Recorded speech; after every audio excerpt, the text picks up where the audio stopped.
know when a guy gets fired and you know it's his last day? He's like, I got nothing to lose. So I went up there and I said, you see that award on your shelf? I won it. I said, oh, well, we'll get one made. I go, no, I think I'll take that one. I grabbed it. I still have it.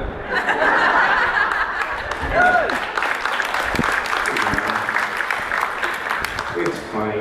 When you get into a TV show, everybody thinks they're the people responsible for the success of the show. And everybody is partially right. But in their case, they literally only saw, they had been doing it for like 10, 12 years. They really saw that their administering and producing was the sole reason for this show's success. And they were very dismissive of actors' contribution. And I kind of disagree with that. I don't think that's entirely true. I think the actors were kind of an important part of the show. And it wasn't so formulaic like, say, Law and Order, where you quite literally could put in different characters and keep that show going for years. I felt like Stargate it leaned on some pretty strong characters. Like Richard Dean Anderson is kind of inevitable, you know? I mean, he's unique, right? It's not like you can easily replace him. And if you did, it would be a different show.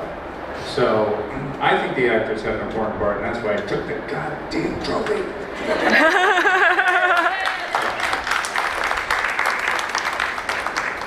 Who's next? Aren't you supposed to be trolling for questions? She's like, hello. How did you like working with the original crew? Oh, God, he's American. How did I like what? The original cast. You had a couple episodes with some of the original cast. Oh, you mean SG-1? Yeah. They were great. I love it. I mean, they were all cool. The first time I worked, Richard would, Rick is what we call him, but Rick and I were doing the scene for our pilot. So actually, they came over to our show first before we went to their show. And Rick and I are in a helicopter together, flying over these glaciers, doing these really cool shots. And I was like, hey, this is cool. I'm in a helicopter with MacGyver. And so I handed him a paper clip and a rubber band. I was like, hey, Rick, if you go down, I want you to have these.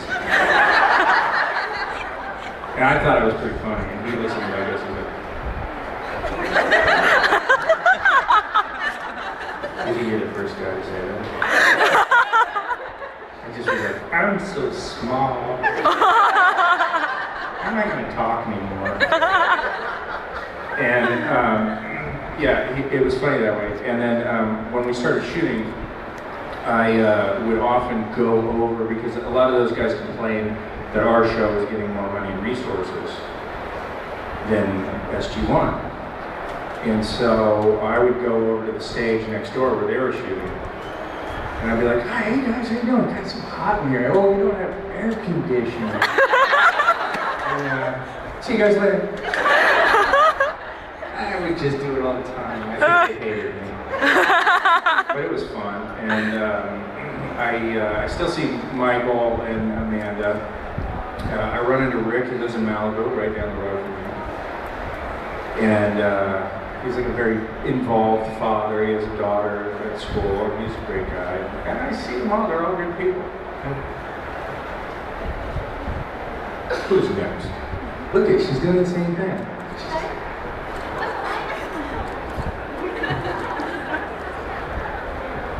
I'm just kidding.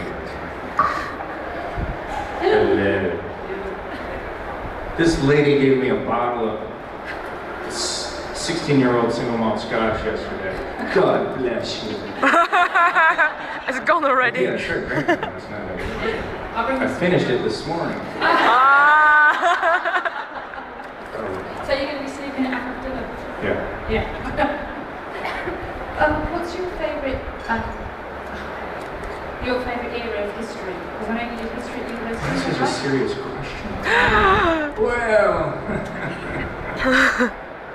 you really want to talk about history? You guys want to talk about history? My favorite era of history, you know, I don't know. I studied, I think I did a thesis on modern European and American intellectual history. So it's really the history of ideas in the 20th century, actually between World War I and World War II. I don't know, I just like history. I've always liked history. And, you know, I don't think any of us understand enough history because we're if we knew more history, we'd have more perspective because we are mystified by things that are going on today. But to me, they make perfect sense. I don't know, I'm not mystified by them, of course. So it'd be nice to see that. My oldest son is also a history fanatic, and my conversations with him are priceless. Have you ever been on an archaeology dig? Would you like to know? Have you ever what? On an archaeology dig? No, I haven't. I mean, no. I buried like a six-pack in the back of my place once, and I couldn't find it. I was like, where did I put that thing? No, I've never been on an archaeological dig, and I would like to, probably for like 15 minutes. I'd be like with a toothbrush, and I'd be like, okay, this is cool. I like my outfit. What do I have to do this for? I think I'd like to go. It might be not active enough for me. I'm hyperactive. I'm restless. I drive people nuts on vacation. I drive everybody crazy. They're like, can't you just sit down? I was like, yeah, I can sit down. I can sit there. I can sit there. I can sit there. I can sit there. I can jump up and down. I just don't like sedentary vacations. So. And you need to tweet more. You need to tweet more. Yes, okay. you do. I will. Yeah. I will tweet more. I swear to God, I'll tweet more. How are you? Hiya, what's coming up next for you? What's in the pipeline? Well, I just wrapped a film 4 or 5 days ago that I co-starred in with Jean-Claude Van Damme, which is like a hardcore action film. And I get to play a really cool character where I'm the ex-mixed martial artist world champion. And I know it's hard to do. And I had this really cool tattoo that came all the way about my neck and around, and it was a lot of fun. I learned a lot of moves. He was cool. We had a good time. I just wrapped 4 or 5 days ago, so I don't know when it'll come out. And then apparently people have been telling me there's an episode of Fringe that I did that would just air. I don't remember even doing it. It was a couple of days in Vancouver. But, and then I'm going to Brussels to shoot this very interesting project that Sony has that the French are doing called Metal Hurlant, which is based on the heavy metal. Remember heavy metal? Which is kind of cool, yeah. So I'm going off to do that. And it's kind of very Blade Runner. That looks cool. I'm looking forward to that.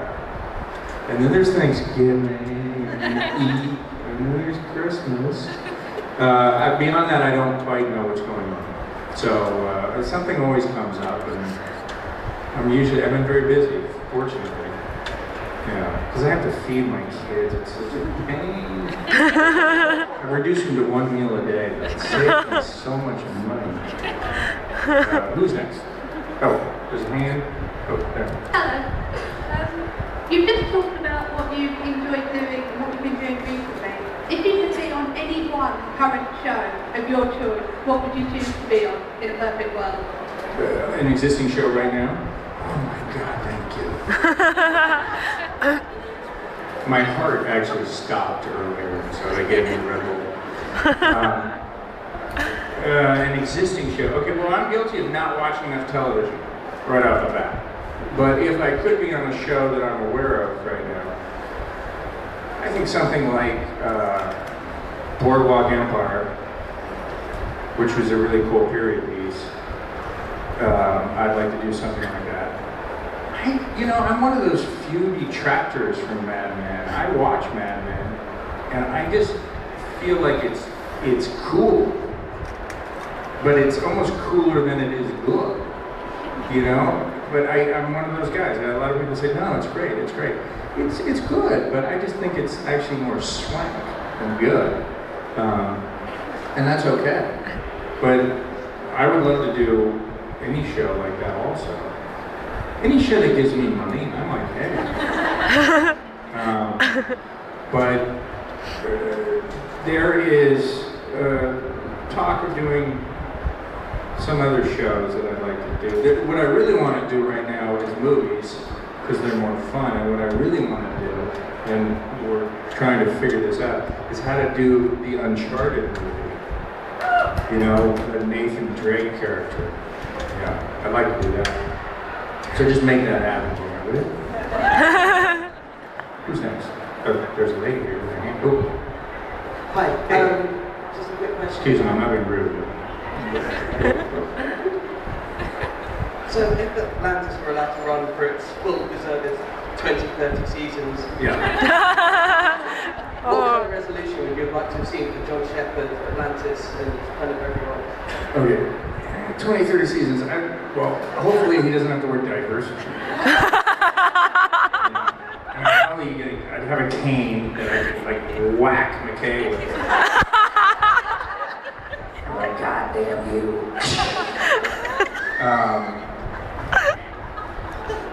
Well, first of all, the show did something funny because it took a lot of storylines from SG-1 and kind of tweaked them, and it was a little different.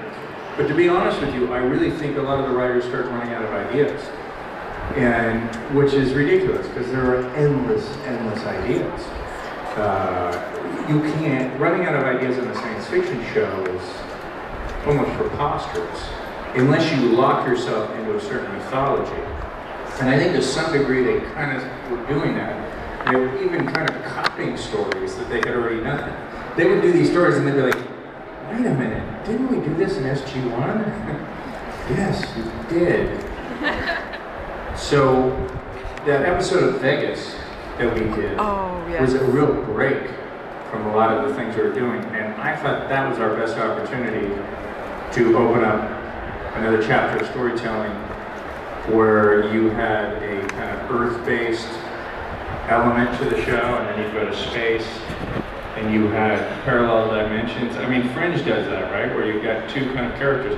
And I thought that was a great idea. And we got canceled. Damn. So who knows? Maybe we'll come back and we'll be able to explore that a little bit. We'll see what happens. Hello. Hello. See, look at it. Look. Do you want to text your boyfriend? Right. A couple of things you touched on. I want to ask questions about, did you cyberstalk anyone? Have I ever stalked anyone? Cyberstalk on social media? Cyber stalked anybody? Yeah. That's like a whole new term. I never heard that term. I'm going to stalk you. I'm going to do your Twitter. Have I ever cyber stalked somebody? Yeah. Like, I'm so lazy, I couldn't ever do that. Even if I was obsessed with somebody. So the answer is no, I've never cyber stalked anyone. I like that term. Yeah. Have you? And you don't have. Don't tell me that. Uncomfortable. Sorry. Okay. Do you I have my clothes on all the time. There's no way there's naked pictures out there. They've been photoshopped. So. And do you have any actual tattoos? I do not have any tattoos. I don't really feel. I said I'm lazy. I might sit in a chair for a couple hours. It's not gonna happen. No, I don't have them. I don't find that tattoos are helpful for me at all in any way, shape, or form. As an actor, it's a little bit of a hindrance if I have one. But having said that, it was a lot of fun to have one, especially one that menacing. And then I had a scar here and a scar here. So when I came back to the hotel from work, people would get out of the elevator. They wouldn't make eye contact. They were very nervous around me. And then one night, the Italian, it wasn't the prime minister, but I think it was An official.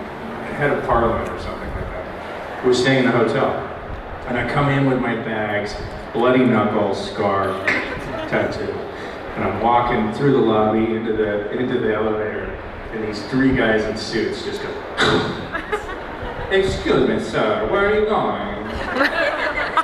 I'm going to my room.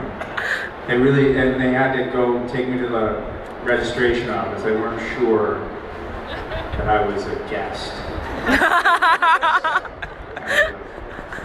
I was like, "You're Italian, man. Don't even start with me. Crush you. I'll eat you. I'll eat my fettuccine."